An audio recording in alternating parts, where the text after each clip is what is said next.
Welcome to Whispers of Dharma, where stories of karma, compassion, and rebirth are softly told to heal the soul. The old clock tower struck midnight in Yangchen. Pause. In a town where time seemed to hold its breath, where prayer flags hung motionless despite the mountain wind, where incense burned in temples that hadn't seen visitors for decades, something waited. The brass singing bowl on Master Tenzin's altar rang by itself. Pause. 3 times. Pause. Always 3 times. But what happens when karma calls your name in a language you thought you'd forgotten? Pause. Maya Chen hadn't planned to return to Yangchen. 23 years she'd avoided this forgotten corner of Tibet, where monasteries clung to cliffs like prayers carved in stone. The mist rolled through narrow streets, carrying whispers of yak butter lamps and the distant hum of mantras. Old women and worn chubas shuffled past crumbling walls, their prayer wheels spinning endless circles of hope. She clutched the letter in her coat pocket, the one that had arrived without a return address, written in her grandmother's handwriting. But Grandmother Dolma had been dead for 3 years. You read as if sharing the most heartbreaking love story on a quiet night. Tone should be intimately warm and emotionally deep, like whispering secrets by candlelight. Flow slowly with natural pauses, letting each emotion settle. Maintain soft, nurturing quality with subtle vocal tremors during emotional peaks, embodying the essence of eternal feminine love, patient, devoted, and beautifully tragic. Then came the night everything shattered. Maya's most troubled patient, James, a man who never left England, spoke fluent Tibetan in his sleep. He described Yangchen perfectly, down to the crack in the monastery wall, down to the prayer flag that hung upside down in her grandmother's window. "She's waiting for you," James had whispered in that ancient language. "The teacher is waiting, and karma has grown tired of your running." So Maya followed the thread that connected worlds. Each step through Yangchen's mist-soaked streets felt like walking backwards through time. Past the tea house where she'd learned her first mantras, past the shrine where she'd once made offerings with small, believing hands. The townspeople watched her with knowing eyes, as if they'd been expecting her, as if her return was written in some cosmic script she'd forgotten how to read. Old Lobsang, the keeper of the local Gampa, simply nodded when he saw her. "Karma always brings children home," he said, "when they're ready to receive what they've been running from."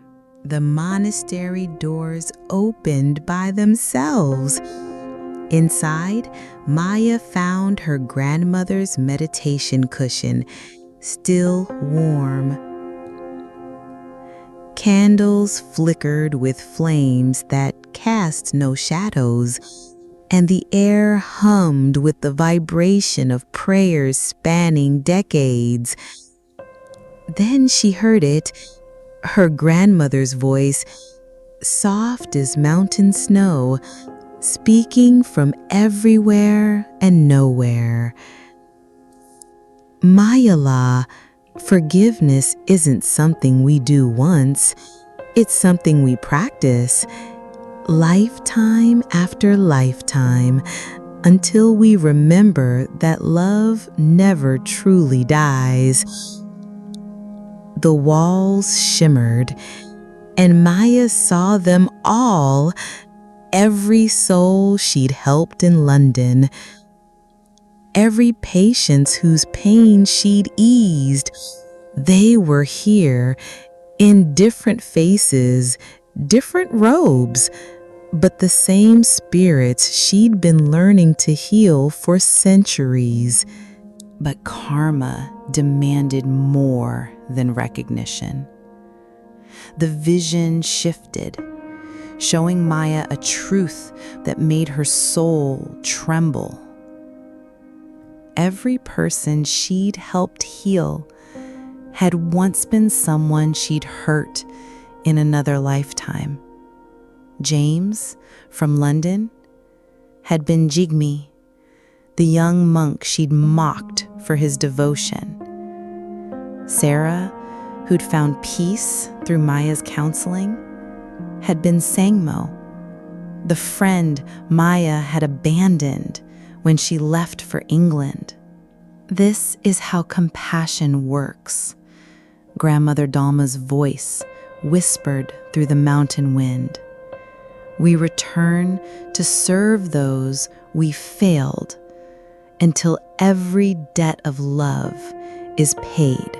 The monastery fell silent. Maya understood now why she'd become a healer, why she'd been drawn to wounded souls, why their pain felt so familiar in her bones. Karma wasn't punishment. It was the universe's way of teaching her to love without limits, to offer healing until every heart she'd ever broken learned to trust again. The prayer flags outside began to dance in a wind that touched nothing else. The singing bowl rang once more, and this time, Maya rang it back. Every ending is a beginning, she whispered to her grandmother's spirit. Every return is a rebirth into deeper wisdom. But as Maya turned to leave the monastery, she saw her reflection in the brass bowl. It wasn't her face looking back. It was Grandmother Dolma, young, uncertain, holding a letter written in handwriting that looked suspiciously like Maya's. Maya looked down at her hands. They were older now, lined with wisdom and time. The letter in her pocket wasn't from her grandmother.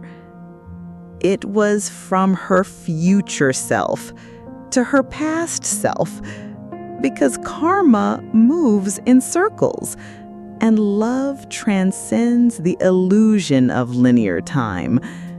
She was the teacher now, and somewhere in another lifetime, another scared 17-year-old was about to receive a letter from a grandmother who understood that wisdom heals across all dimensions of existence. If you believe that karma always guides us, please subscribe and leave a reflection so we can awaken together. This is Whispers of Dharma. Every story is a seed of wisdom. See you again in the next whisper.